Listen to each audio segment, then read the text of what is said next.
Alright, we're moving on to the third lesson. It's not the third video, but the third lesson. Let's open up our PDF file.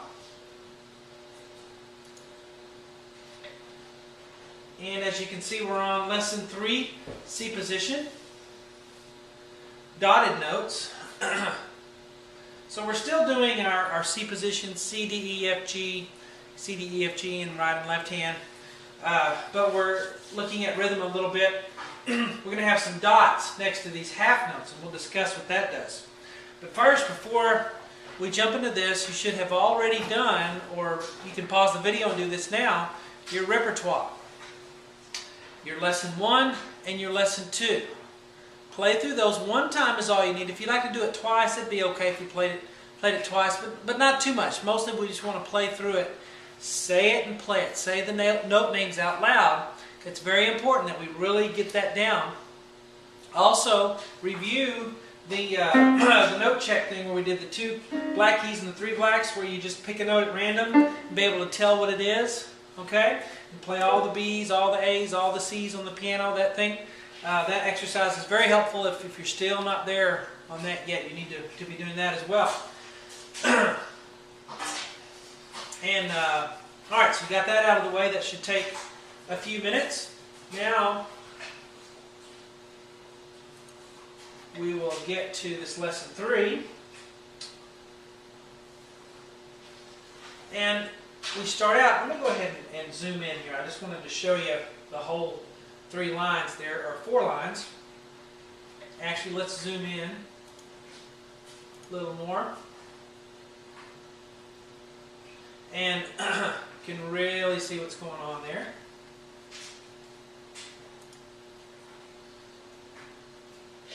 Alright, so we start off with, hopefully you know that's a C note by now.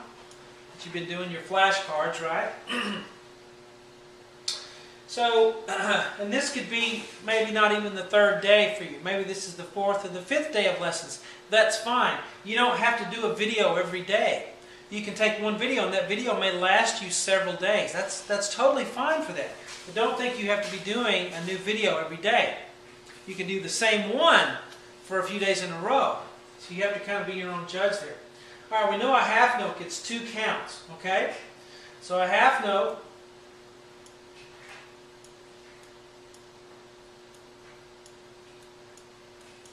gets 2 counts. We know that. All right, what a dot does to a note, that little dot that's next to the C, see that? It's going to make it bigger. It's going to make it last longer. We take half its value and add it to itself. Now remember that. We're going to do that for any dotted note that we might have. Take half of its value and add it to itself. Half of 2 is 1. So 1 plus 2 is 3. So a dotted, where's our dot? A dotted half note is 1 plus 2 equals 3. Now, a dotted half note gets 3 counts. You don't have to know the math behind it. You don't really have to know it. It's nice to know it, because that's how we arrive at 3 counts. But the main point is a dotted half note will get 3 counts. Alright, so I'm going to write 1, 2, 3 on that one, and then the quarter note here gets count 4. I did not put a time signature here. I'll start doing that eventually, but we assume 4-4 here. 4-4 time signature. So we're going to count 1, 2, 3, 4. Alright? And again, the rhythm is something that I want you to understand and to do it when you're able. But if you have to pause because you're figuring out a note, that's okay. Go ahead and take that pause. You know that a half note gets 2 counts and a quarter note gets 1, but don't beat yourself up about it. Okay, we're still going to move on, even if you have pauses in there. All right, 1, 2, 3, 4. And then we have a half note right here, okay? So this one doesn't get 3, it only gets 2 because it's just a regular half note. 1, 2. And this half note will get counts 3 and count 4. So I'll say 1, 2, 3, 4, 1, I'm counting to 4. This measure will also count to 4, but we have 4 quarter notes, so they just 1, 2, 3, 4. All right? Now when we get here, this measure also has 4 counts, but the first 2 are in the right hand, and the second 2 counts are in the left hand. 1, 2, 3, 4. Okay? So those are the counts. There, then we have another dotted half note right here, and that'd be 1, 2, 3, and then count 4 would be there, and so forth. These little black boxes here, rectangles, this is called a whole rest. This right here, it's just telling you that the left hand is resting 4 counts while the right hand is playing 4 counts. Of course it is. You would play, you know, it's just something to fill in the blank there to fill up the time, okay? So we know that the right hand has 4 counts, and we're not really paying attention to the left because that's kind of taken care of as we count the right, okay? It's something that's automatically done. Take a look at this one though. The whole rest hangs. This is called a half rest, and rest just means you don't play anything. Rest means you have to allow for the time of those counts, but you're not going to actually play anything. Here's a half rest for the left hand, and you actually count it when the right hand's going. You see, we count 1, 2 for that right hand. Well, the left hand's resting during that time, obviously. Okay, so rest is something you have to pay attention to, especially when neither hand is playing anything. You got to count them. But when one hand's doing something, you know, and the other hand's not doing anything, I don't really pay a whole lot of attention to that as a sight reader. Okay, so this is a half rest. This is a whole rest. Remember our terms. What's this called? Treble clef. What's this? Bass clef. And our staff, which has 4 spaces and 5 lines, right? Treble staff, bass staff. This is a brace. These are bar lines. We have measures. We can count measures, all right? Should be able to do all of that. Now let's get to the piece. I'm going to start out in C position, of course, still. This is also a tune that I will play for you after we do our note reading on it. Okay, I'm not going to play it for you yet. I want you to use your ear and your memory to play it. I'm going to do it by reading. You should know that that's a C by now, okay? So if you want to put a C on that first one, that's fine. Then what do we got here? Touching the bottom line, of course, it's a D. Then we have a note on the bottom line of the treble clef, and of course that's an E.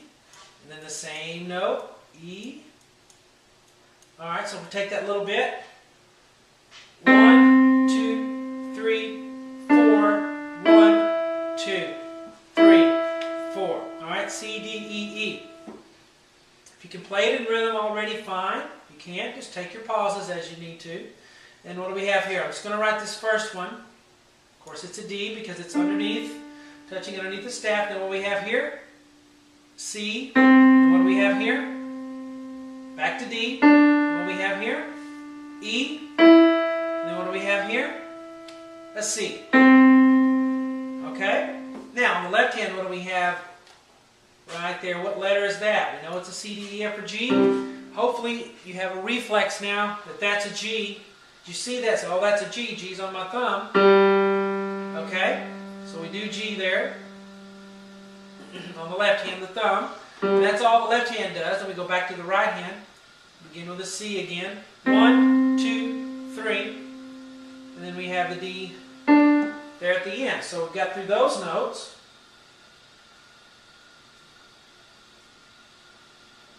Let's scroll up. Now we have this middle line here, or the second line at least. Alright, we're on treble clef. What note's on the top line? E. And of course we have another E after that. So E, and then another E, and then what do we have here? But a D. Then a middle C, of course. Back to D. So D, C, D. Then we have an E there. And then we're going to have a middle C after that. Now what is this? This is a whole note. Remember how many counts that gets? Gets the whole measure. That's why it's called a whole note. And we give it 1, 2, 3, 4 counts for the whole note. It's a C. 1, 2, 3, 4. Alright, now looking at the left hand. we start with, I'll give you a little tip here too. If you have some highlighters, two-color highlighters, me and my kids, we use orange and yellow, but take a highlighter and highlight the left-hand notes, and with the different color, highlight the right hand. I don't know why it works, but it helps you visually see which hand is coming up. Some people have trouble telling which hand right at first, so if you use a highlighter on those, it works pretty good. Anyway, so left hand, the first note we have is what? It's in the second space, right? 1, 2. The 1, 2 space at the left hand, which makes that a C, which is on the 5th finger. Remember how we number our fingers? 1, 2, 3, 4, 5. Thumb is 1. 1, 2, 3, 4, 5. So the pinky plays the C in C position. Then we're going to go up. And you see that we go up here. But don't just know that it's up. Know that it's a D because it's on the 1, 2, 3 line. It's on the middle line. So it's a D. Okay, so we have C and then D. Moving up a little more to E. Moving up more to F. Okay, so E was on the 1, 2, 3 space. F is on the next to the top line, the 4th line. And then we finally get to G. Then another G. And then another G. So G throughout. And the counts are 1, 2, 3, 4. On that. 3, 4. Alright, and then we go back to right hand. So this is where the highlighter comes in. If you were highlighting, you'd highlight all of this, yellow, and then this would be blue or whatever, orange, and this would be yellow. So you'd see visually, the groups and what to do with them. Alright, so what are we starting with here? What's that note on the 1, 2 line? G. Say it and play it. Say it out loud. G. Say the next one. F. Say the next one. E. Say the next one. D. Okay, so G, F, E, D there.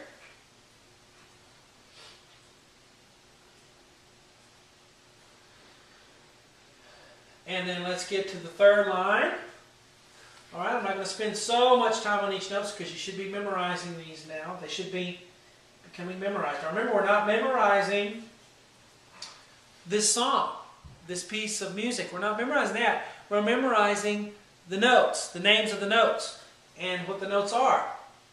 So that when we get another piece similar to this one, with the same notes, we can play it quickly because we know what the notes are. We haven't memorized that particular piece, but we memorize what these notes are, so that when they come up in any order, we're ready for them. Okay? What is this? A C, 3 of those. 1, 2, 3, 4. Now I'm playing with my left hand, I should play with my right hand. 1, 2, 3, 4. And then what do? We have a skip up here. From a C to what? How high do we go? We go up to a G. 1, 2, 3, 4. Now what? If you highlighted this, if you didn't highlight it and you're new at reading music, you might just skip over and not even see that. If you highlight it and you see down here, we go to left hand. And what is this note here? It's in the top space. 1, 2, 3, 4. What is that? That is a G on the thumb. And another G. And one more G. So 1, 2, 3, 4. Now, here's the first time, right here, in this measure, that we play hands together, because the notes are lined up on top of each other. You see that? See how these notes line up? So you're going to play them at the same time, okay? So what you're going to do is play this one with this one. So what is this in the right hand? It's on the second line up, so that's a G. Okay, so I'm going to put a G here. Alright? What's the left hand note? Well, it's in a space. It's in the top space, so that makes it a G. Ha! They're both G's. Makes it a little easier to play them at the same time if we know they're the same letter. A G here and a G here. That's called an octave, by the way. Alright, when you play 2 letters at the same time, they're the same letter, G. Now we're going to go down in both. Both hands go down. Okay, so that means to the left, of course, on the keyboard. And this is going to be an F because it's in the space right there. This F is on a line, but it's still an F. See, this is part of what makes reading piano music more difficult than other instruments, because you have to read 2 clefs, and they're different. An F on the right hand doesn't look like